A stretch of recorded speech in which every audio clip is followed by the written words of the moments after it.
ඒ හරිය තමයි මේ මෙතන තමයි කරවල හාල් මැස්ස ඒ වගේ හැම දෙයක් මේ වේලන්නේ. අපි එතනට ආවා ලොකු විශාල ප්‍රමාණයක එන ලොකු ව්‍යාපෘතියක් වගේ මෙතන කරවල හාල් මැස්ස වල ලොකු පිරිසක් ජීවත් වෙනවා ජීවිතේ ගැට ගහ ගන්නවා. දැන් මේගොල්ලන්ට අද අවුව නැහැ කුත් කරන්න. මේකෙන්ද වහලා කරලා ඔක්කොම කරලා තියෙන්නේ මේ ඔක්කොම බහලා ඉතින් කළු පාට ටිකල වලින් තියෙන ඔක්කොම හාල් මැස්සෝ කරවල මේ ඔක්කොම මේ හාල් මැස්ස කරවල ඒගොල්ලන්ට වේල ගන්න විදියක් නැහැලු මේ මාකට් එකට දානවා. සති දෙකක් විතර වෙනවා.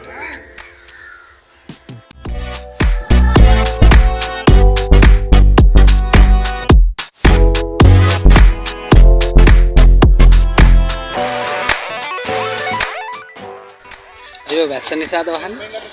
නෑ රැට අනිවාර්යෙන්ම වහලා තියනවා. උලකට